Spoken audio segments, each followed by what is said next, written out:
second. Why have the heat limitations in Quantum been extended to the larger ships than the single seat fighters? It seems like when I'm watching Twitch streams or even in my own limited play experience, ships seem to be overheating trying to get to where they're going. I don't know if it's as fast as they should be or not.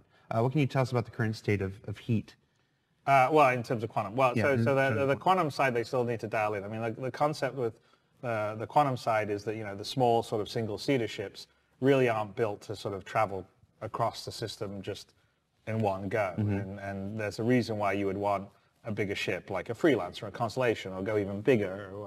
Like, okay, I want to take a bunch of cargo in a whole sea, or I want to fly in my Idris and go from one side of the system to the other side. So the concept has always been that the bigger ships are they may not be faster, but they're better at extended travel, right? Gotcha. So extended quantum travel.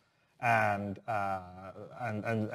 like this would be a reason, for instance, like, okay, I've got a Idris and I've got some Gladius. Now, I want to get from one side of the star system to the other one. Well, maybe that Idris can do that in like 2 quantum jumps or travels or whatever we want to call them. But if I did that from one side of the star system to the other side of the star system in the Gladius, it could take me 10 or 12, right? So that's why the Gladius is on the Idris, and then you do the long travel, and then when you get to where you want, the Gladius launches. I mean, it's just the same reason, like in the real world. It's like, yeah, that nuclear carrier can just pretty much drive around for forever, but the F-18s that you're launching for it certainly can't circumnavigate the globe.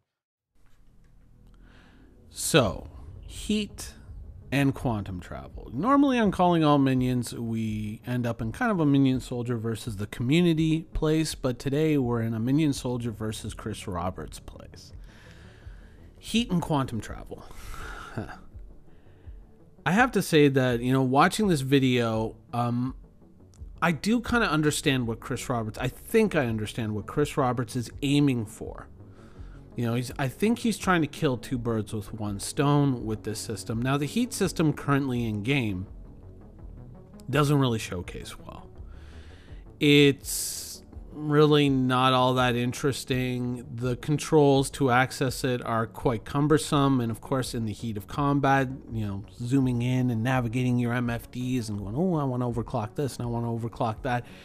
Not really something that's all that handy. And so it's a system that perhaps a lot of players have very little interaction with because it's kind of guarded and hidden beyond those, beyond these certain gates that most players are just, simply not going to go through. They're not going to travel through because they're too busy doing other things. And so while I like the idea of a heat system, and certainly it's going to add to immersion and it's going to add to depth of play, it's not something that's immediate and readily available, and so it's not something that showcases very well within the game, and that's probably one of the reasons why Chris Roberts is kind of pushing this sort of change. And I think that the problem with the heat system isn't more like, oh, we got to add more consequences. We need to bring the heat system into the forefront of the game. We need to make it something that players can immediately see and interact with. The problem with the current implementation of the UI, also Chris Roberts talked about this a little bit, is that it's insufficient for that heat system. It's gated, it's hidden, it's not something that you immediately see, it's not something that you immediately interact with. One of the first replies to Chris Roberts' post on the forums was saying that, the heat system currently, it kind of feels like a random failure. I think it was T. Benz who said this.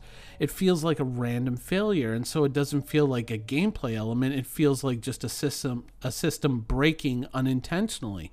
And I think that when you look at that and you kind of go, oh yeah, that's the problem. It's more of a UI problem than it is like we got to add extra consequences to make players really think about this heat system.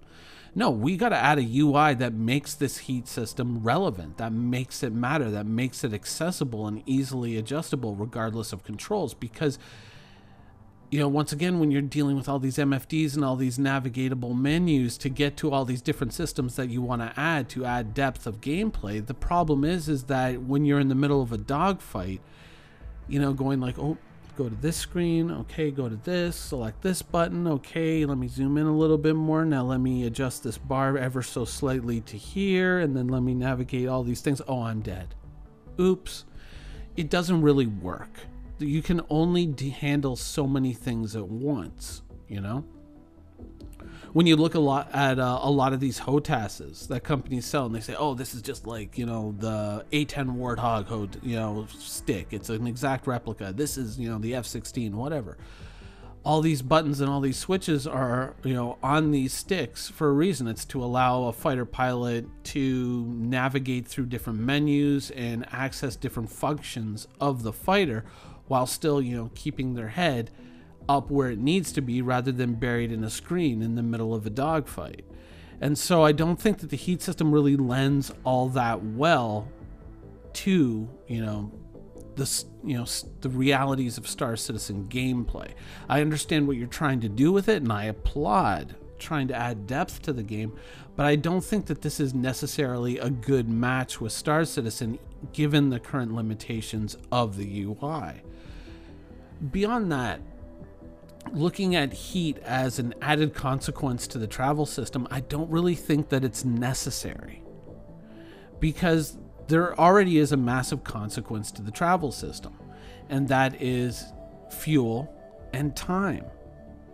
These are two things that you have to consider when you're traveling around a star system.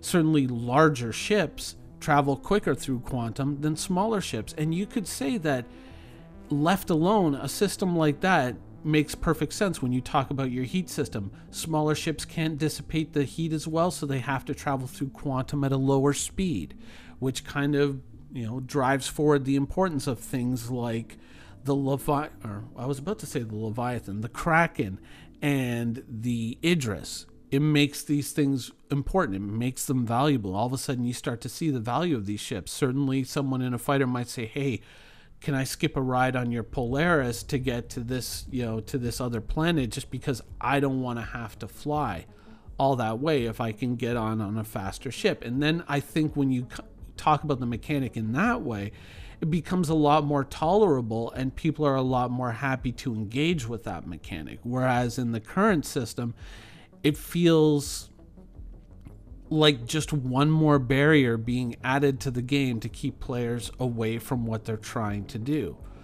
When you look at Star Citizen and you look at all, the new worlds that we've gotten, certainly ArcCorp and Hurston, when those worlds don't have content, when they don't have mission givers, or they don't have a lot of mission givers, it makes the reasons to travel that distance, a lot more important.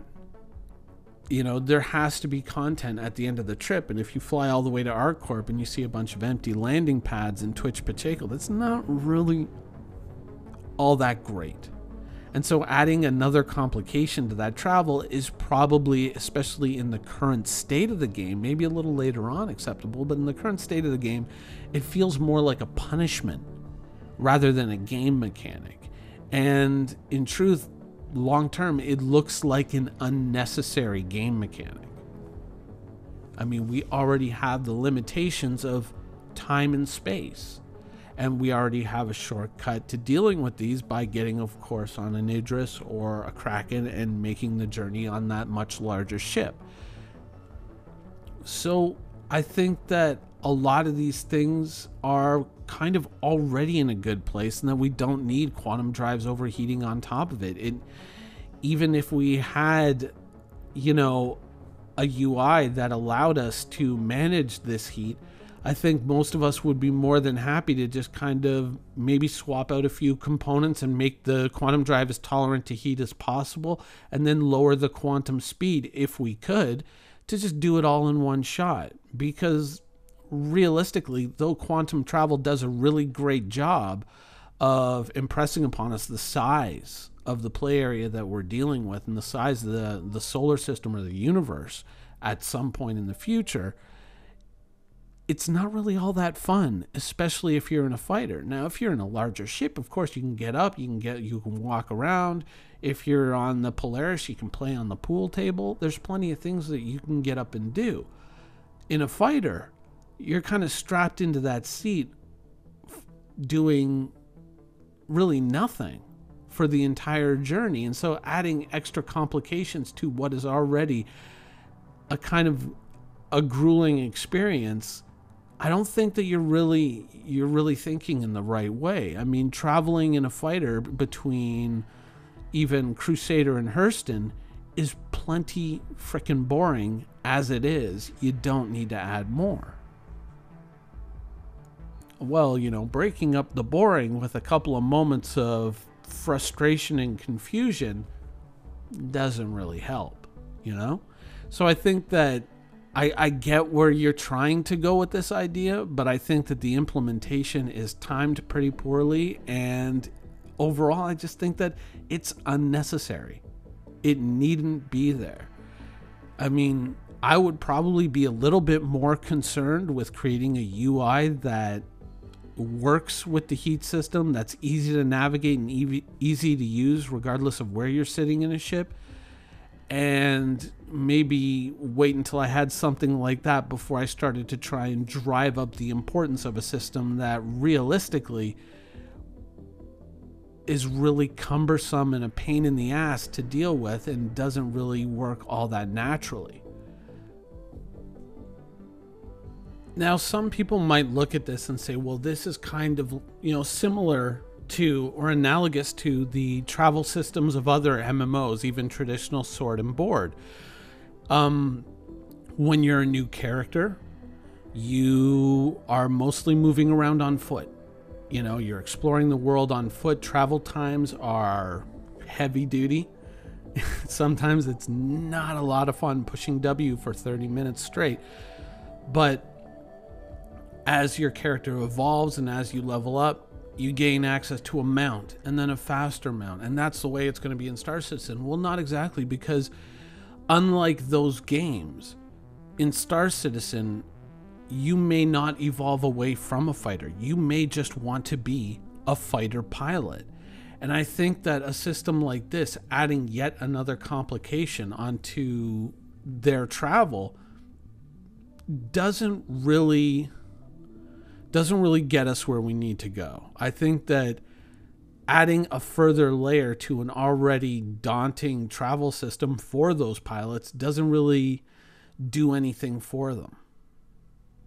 It just makes it a punishment rather than a game mechanic. So I don't really think that it's something that was fully thought through in terms of the long-term implications of a choice like this.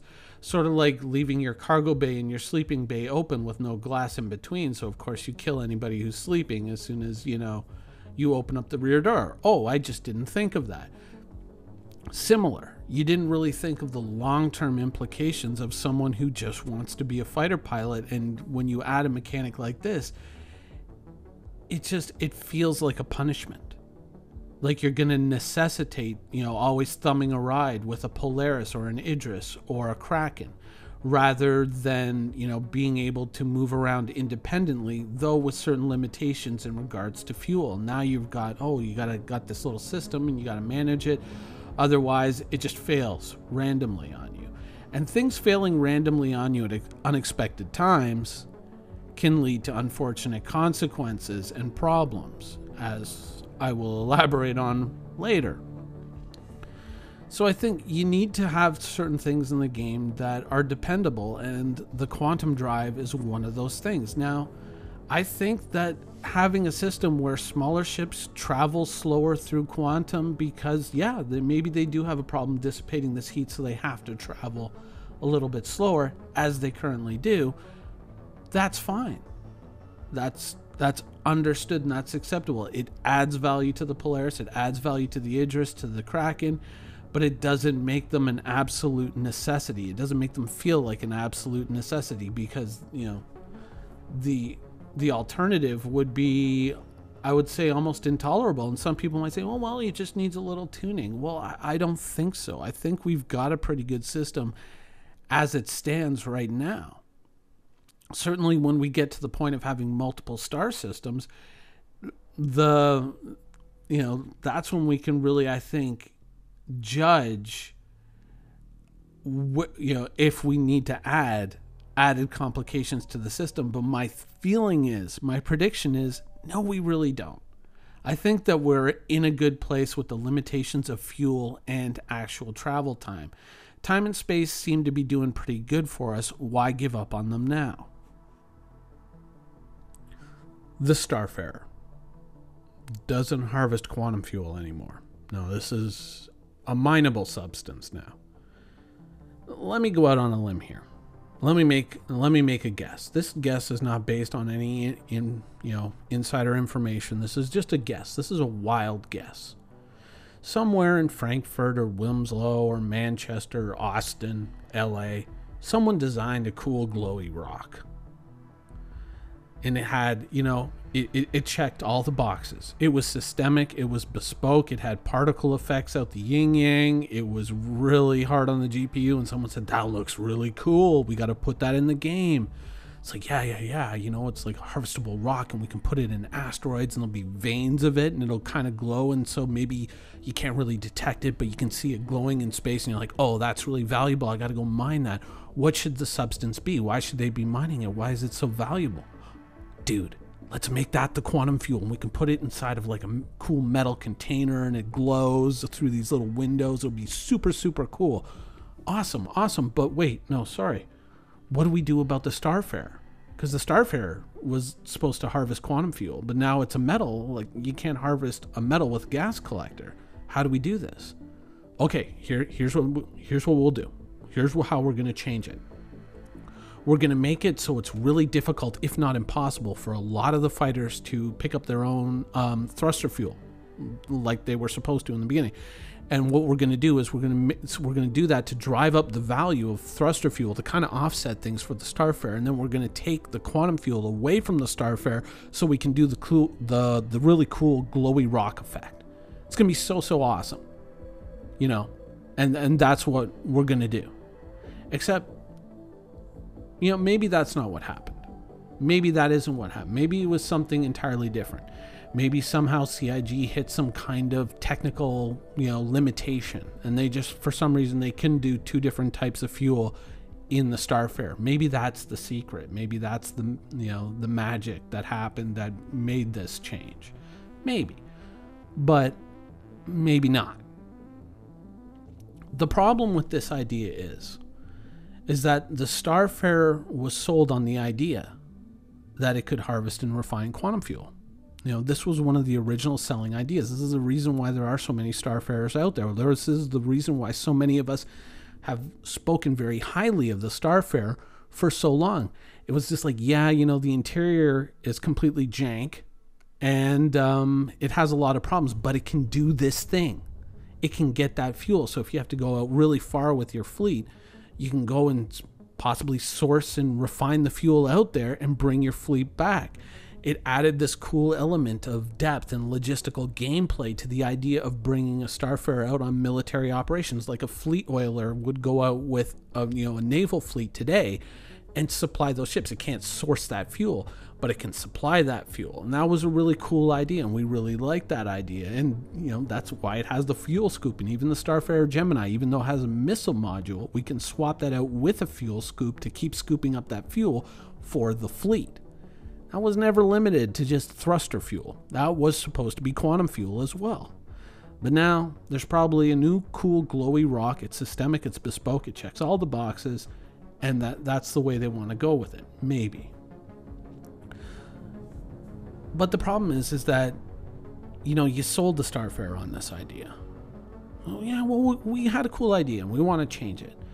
But you sold the ship on that idea. And this is a problem that comes up from time to time. It's, if you sell a ship on the idea that it does this thing, then it should do that thing. If you take that thing away from it, then what does that mean for every other ship in Star Citizen? What happens, let's say, if you decide, oh, hey, you know what, the Reclaimer, the claw on the front of the Reclaimer, that's no longer the salvage module. That's the handshake module, because we had this really cool idea. You know, we were up late one night in the computer lab, and we were sitting there and we are going like, you know what? We can make this thing do all kinds of cool handshakes. So that's actually how reclaimers communicate with each other. It's the handshake module, dude. We can do fist bumps. We can do like gang signs, you know, like West Side, and, you know, all this cool shit. That's what we're going to do with it. You know, what does that mean for any module on any ship, or any ship that's designed around a certain function? If you all of a sudden you decide, like, oh, well, you know what, let's just change it. Let's just change one of these major features of the ship.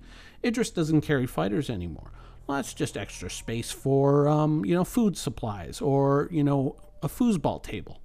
You know, no more fighters, because, you know, we designed this whole systemic bespoke foosball system, and we want to show people that. So we're going to get rid of it, and we're going to make foosball tournaments on the what used to be the flight deck, now the foos deck. People buy ships. People spend money based on the idea that the ship is going to do the thing that you've advertised that it's going to do. If you take that away, I'm sure even if you have like a really cool effect that you want to put in the game, but it means changing this thing, you really shouldn't change that thing. You should leave it the way you promised it would be. Now, certain things do have to change. In game development, there are going to be certain things that fall away, but the idea that quantum fuel was part of what the Starfarer could do, and just taking it away, it's, oh, we're just making a few little changes. No, that's taking away one of the core functions of that ship. You can't just do that, because when people look at that, then they'll start looking at other ships and saying, well, shit, is this really going to do what they said it was going to do originally? Is this even going to do what what they said it was going to do originally?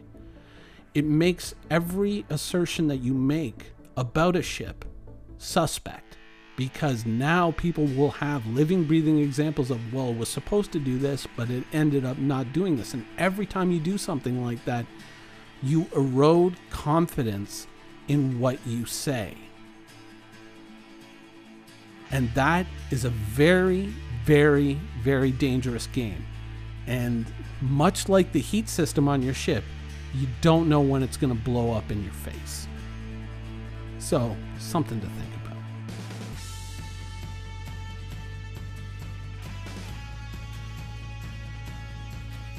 Thank you for watching. So if you want to keep up with the latest and greatest in Star Citizen and Squadron 42's development, please follow us on our social media channels. See you soon.